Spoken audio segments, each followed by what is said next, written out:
Hello friends, welcome back our YouTube educational channel. Friends, आज का जो हमारा टॉपिक है उसका नाम है भारत छोड़ो आंदोलन।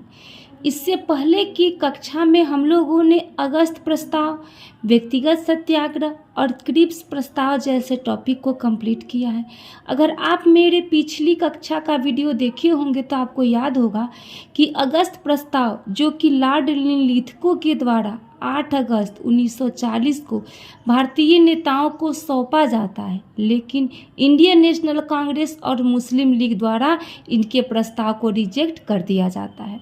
फिर महात्मा गांधी व्यक्तिगत सत्याग्रह शुरू करते हैं और दुनिया को बताने के लिए कि भारत द्वितीय विश्व युद्ध में ब्रिटेन के साथ नहीं है, जिसमें 3 सत्याग्रही का नाम बार बार एग्जाम में पूछा जाता है, जो कि मैं आप लोगों को पहले ही बता चुकी हूँ। फिर ब्रिटेन के पीएम जिनका नाम विंस्टन चर्चिल होता है, इसी के द्वारा भारत में क्रिप्स प्रस्ताव आता है और क्रिप्स प्रस्ताव सर स्टैनफोर्ड क्रिप्स के द्वारा भेजा जाता है, लेकिन क्रिप्स प्रस्ताव को भी रिजेक्ट कर दिया जाता है। गांधी जी अब समझ चुके थे भारत में अब आंदोलन जो है बहुत बड़ा आंदोलन करना होगा। तो मेरा टॉपिक है भारत छोड़ो आंदोलन। इसकी पृष्ठभूमि पहले हम लोग देखते हैं कि भारत छोड़ो आंदोलन की पृष्ठभूमि क्या थी, क्योंकि बार बार एग्जाम में ये क्वेश्चन पूछा जाता है कि भारत छोड़ो आंदोलन की पृष्ठभूमि थी क्या। तो इसकी पृष्ठभूमि मात्र एक ही थी, क्रिप्स प्रस्ताव की असफलता के प्रतिक्रिया के रूप में भारत छोड़ो आंदोलन स्टार्ट हुआ था। क्रिप्स प्रस्ताव में आपको याद होगा, क्योंकि जाते जाते क्रिप्स ने कहा था कि गांधी जी आप बातचीत का सारा रास्ता बंद कर रहे हैं, और यही सारा गांधी जी समझ चुके थे कि क्रिप्स हमको धमका रहा है कि आप बातचीत का सारा रास्ता बंद कर रहे हैं। तो इसी समय महात्मा गांधी ने कहा कि सुनो, हमको धमकी मत देना, मैं भारत के एक मुट्ठी बालू से कांग्रेस से बड़ा आंदोलन खड़ा कर दूंगा। एग्जाम में इससे कई बार प्रश्न पूछा जाता है, इसको ध्यान में रखिएगा। इसके बाद नेक्स्ट है भारत छोड़ो आंदोलन जो का नारा जो ये था, ये किसने लिखा था। ये कई बार एग्जाम में पूछता है कि भारत छोड़ो आंदोलन का नारा लिखा किसने था। तो ये जो शब्द था भारत छोड़ो आंदोलन, ये यूसुफ मेहर अली के द्वारा लिखा गया था। और ये भारत छोड़ो आंदोलन का आदर्श वाक्य क्या था, ये भी बार बार एग्जाम में पूछा जाता है। तो इसका आदर्श वाक्य था करो या मरो, और गांधी जी ने भी नारा दिया था करो या मरो को, और ये आदर्श वाक्य भी है करो या मरो। भारत छोड़ो आंदोलन का प्रमुख कारण क्या था, ये एग्जाम में कई बार पूछा जाता है। तो सबसे पहला जो कारण था वो कारण था क्रिप्स प्रस्ताव का असफलता। दूसरा कारण था कि द्वितीय विश्व युद्ध, यानी कि जब द्वितीय विश्व युद्ध उस समय हो रहा था तो उस समय अर्थव्यवस्था जो थी काफ़ी अपने चरम पर थी, महंगाई भी चरम पर थी और गरीबी, महंगाई, बेरोजगारी ये सब काफ़ी बढ़ गई थी। तो ये गरीबी, महंगाई, बेरोजगारी के कारण भारतीय जनमानस में असंतोष की भावना व्याप्त थी। तो ये 3 कारण आपको एग्जाम में दिया जाएगा, लेकिन अगर सबसे महत्वपूर्ण कारण अगर पूछेगा, सबसे बड़ा कारण है, तो सबसे बड़ा कारण है क्रिप्स प्रस्ताव की असफलता। ये आपको ध्यान में रखना होगा, ठीक है। उसके बाद में आंदोलन के घटनाक्रम क्या थे, तो ये बहुत इंपॉर्टेंट है। आंदोलन का घटनाक्रम क्या है, यानी कि आंदोलन का टाइमलाइन क्या है। तो आंदोलन मूवमेंट का जो टाइमलाइन है, मान लिया कि ये हमारा टाइमलाइन है मूवमेंट का, और इस मूवमेंट के टाइमलाइन में जो 6 जुलाई 1942 को एक बैठक होती है। कहाँ पे बैठक होती है, तो महाराष्ट्र के वर्धा में एक बैठक होती है। वर्धा में आईएनसी की कार्यकारिणी परिषद की बैठक होती है। तो वर्धा कहाँ है, महाराष्ट्र में है। तो आईएनसी की जब बैठक होती है कार्यकारिणी परिषद की, तो इसमें चर्चा हुई कि हमारे आगे के कार्यक्रम क्या होने चाहिए। फिर इसके ठीक एक सप्ताह के बाद, यानी कि 14 जुलाई 1942 को फिर एक बैठक होती है, और इस बैठक में वर्धा में क्विट इंडिया मूवमेंट का प्रस्ताव पारित होता है, यानी कि भारत छोड़ो आंदोलन। का प्रस्ताव पारित कर दिया जाता है। तो एग्जाम में पूछा जाता है कि भारत छोड़ो आंदोलन का प्रस्ताव कब पारित हुआ, तो 14 जुलाई 1942 को। कहाँ पारित हुआ, तो वर्धा में, ये ध्यान में रखिएगा। इसके बाद जो फिर 8 अगस्त 1942 को बॉम्बे के ग्वालियर टैंक मैदान में आंदोलन की शुरुआत होती है। ठीक है, तो पूछा जाता है कि भारत छोड़ो आंदोलन की शुरुआत कब हुई थी, तो 8 अगस्त 1942 को, और ये अंतिम बृहत आंदोलन था। इसके बाद इतना बड़ा आंदोलन कभी नहीं हुआ, यानी कि 1947 तक नहीं हुआ। आपके परीक्षा में इससे 4 प्रश्न पूछे जाते हैं। पहला क्वेश्चन यहीं से आता है कि आखिर भारत छोड़ो आंदोलन का प्रारूप किसने तैयार किया था, तो नाम याद रखिएगा, गांधी जी।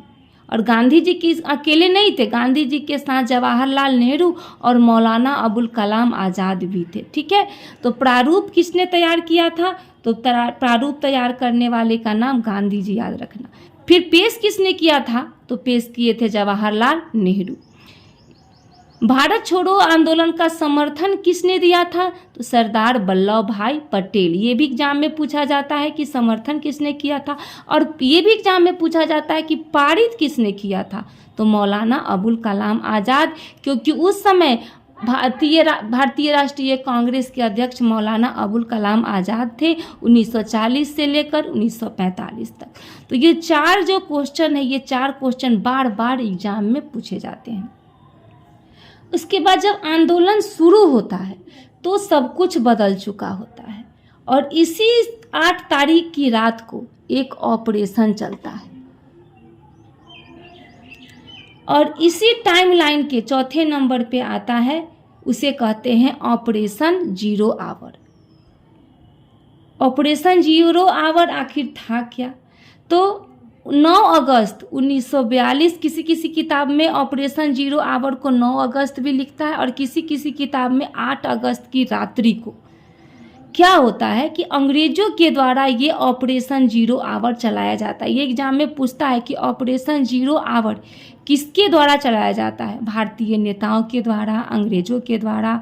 तो आप ध्यान में रखिएगा, अंग्रेजों के द्वारा चलाया जाता है, और कांग्रेस के सभी बड़े नेता गिरफ्तार कर लिए जाते हैं। यानी कि 8 अगस्त 1942 को ये बॉम्बे के ग्वालियर टैंक स्थान से आंदोलन की शुरुआत होती है, और 8 अगस्त की रात्रि में ही कांग्रेस के सभी बड़े नेता गिरफ्तार कर लिए जाते हैं। किसके तहत, तो ऑपरेशन 0 आवर के तहत। इस समय भारत के वायसराय का नाम पूछता है, तो इस समय भारत के वायसराय लॉर्ड वेवेल थे, और ब्रिटेन के पीएम का नाम भी कई बार एग्जाम में पूछता है कि भारत छोड़ो आंदोलन के समय ब्रिटेन के प्रधानमंत्री कौन थे, तो उस समय विंस्टन चर्चिल थे। तो ये 2 नाम बार बार एग्जाम में पूछता है। तो हर बार की तरह ये आंदोलन वैसा नहीं था, इस बार गांधी जी ने अपना दिमाग लगाया था। हर बार जब आंदोलन होता था तो काफ़ी दिक्कत होती थी। दिक्कत इस बात की होती थी, 2 लाइन की लीडरशिप नहीं थी। गांधी जी इस बार 2 लाइन लीडरशिप का कॉन्सेप्ट दिया था। गांधी जी का कहना था कि कोई भी आंदोलन, फ्रंट लाइन के जो लीडरशिप होते हैं, लीडरशिप में कौन होते हैं, जैसे जवाहरलाल नेहरू, महात्मा गांधी, रविन्द्रनाथ टैगोर, इन सब को क्या करती है, पुलिस के द्वारा गिरफ्तार कर लेती है, और आंदोलन क्या होता है, समाप्त हो जाता है। लेकिन गांधी जी ने कहा कि इस बार ऐसा नहीं होगा। ये जो फ्रंट लाइन का जो लीडरशिप है, जब ये सारे नेता, जितने भी ये नेता सब हैं, ये सारे नेता अगर गिरफ्तार कर लिए जाएंगे, तो इस बार हम सेकेंड लीडरशिप हमें रखनी है। यानी कि भूमिगत होकर जो सेकेंड राउंड लीडरशिप है, यानी कि भूमिगत होकर सेकेंड राउंड लीडरशिप को रखना है। सेकेंड राउंड लीडरशिप के जो भी नेता सब होंगे, ये सेकेंड राउंड लीडरशिप के जो नेता हैं, ये सारे क्या होंगे, ये सारे युवा वर्ग होंगे। और युवा वर्ग से इन लोगों ने कहा कि जब हम ये जो फ्रंट लाइन के जितने भी नेता हैं, ये सारे जब नेता गिरफ्तार हो जाएंगे, तो आप लोग क्या करोगे, आप लोग युवा वर्ग के नेता हो, आप लोग भूमिगत होकर आंदोलन चलाएंगे। मतलब कि आंदोलन क्या करना है, छुप छुप कर चलाना है। कहने का तात्पर्य यह हुआ कि इस बार गांधी जी गलती करने के मूड में बिल्कुल ही नहीं थे। यहाँ गांधी जी ने युवा नेता की फौज खड़ी कर दी। यहाँ जितने यानी कि जो सेकेंड राउंड का जो लीडरशिप है यहाँ पे सिर्फ युवा वर्ग होंगे, और जब ये लोगों को गिरफ्तार कर लिया जाएगा तब ये लोग भूमिगत होकर आंदोलन करेंगे। ठीक है, तो कई बार एग्जाम में पूछता है युवा वर्ग का नाम, तो इसमें सबसे जो पहला नाम आता है वो नाम आता है राम मनोहर लोहिया का।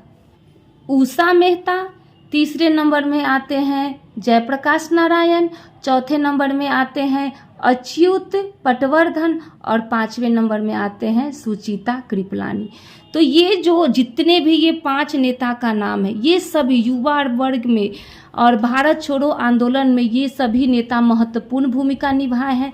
तो ध्यान में रखिएगा, एग्जाम में पूछेगा कि भारत छोड़ो आंदोलन के दौरान भूमिगत होकर कौन से नेता जो थे भाग लिए थे।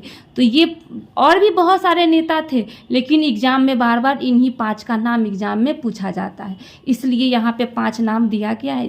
पांचों नाम को आप लोग याद कर जाइएगा कि यही 5 नेता भूमिगत होकर क्या कर रहे थे, आंदोलन कर रहे थे। ठीक है, जब 8 अगस्त 1942 को बॉम्बे के ग्वालियर टैंक मैदान से आंदोलन की शुरुआत हो रही थी, ठीक उसके एक दिन पहले यानी कि 7 अगस्त 1942 को महात्मा गांधी एक संबोधन करते हैं, और उस संबोधन में महात्मा गांधी सबसे पहला बात कहते हैं कि ये जो आंदोलन होगा, भारत छोड़ो आंदोलन, वो अहिंसक होगा।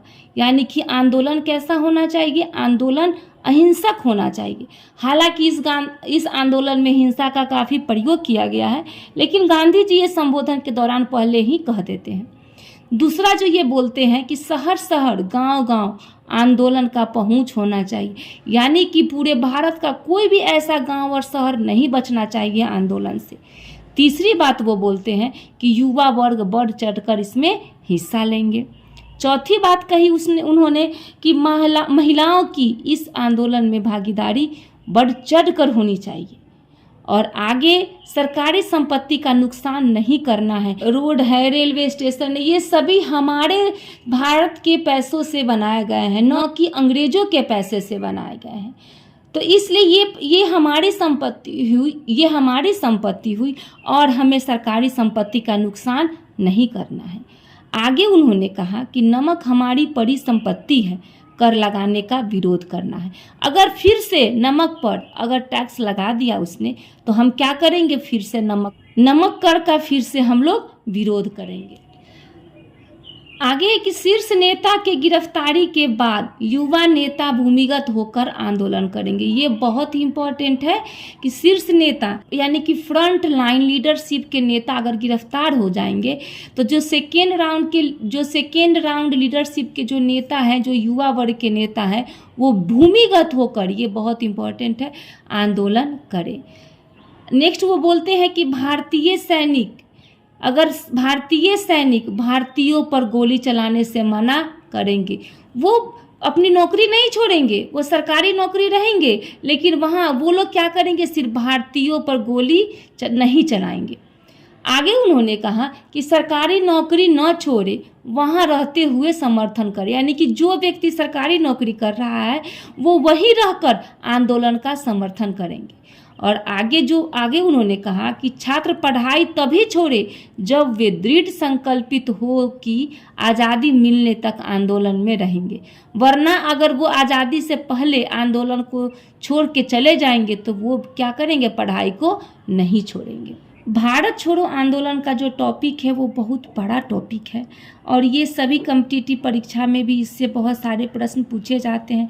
इसलिए अभी इसमें बहुत सारे पॉइंट हैं, जैसे ऑपरेशन जीरो आवर को कांग्रेस कैसे अवैध घोषित करती है, आंदोलन के दौरान किन किन नेताओं को गिरफ्तार कर लिया जाता है, सभी नेताओं को कौन कौन से जेल में रखा जाता है, आंदोलन कितने चरण में होता है, ये सभी एग्जाम में बार बार प्रश्न पूछे जाते हैं। तो इन सभी टॉपिक को हम नेक्स्ट वीडियो में कंप्लीट करेंगे। अगर आप लोगों को लगे कि मेरा वीडियो आप सबों के लिए हेल्पफुल है तो मेरे वीडियो को लाइक करें, मेरे चैनल को सब्सक्राइब करें, शेयर करें तथा कमेंट करें। तो बने रहिए हमारे साथ। मिलते हैं नेक्स्ट वीडियो में नेक्स्ट टॉपिक के साथ। धन्यवाद।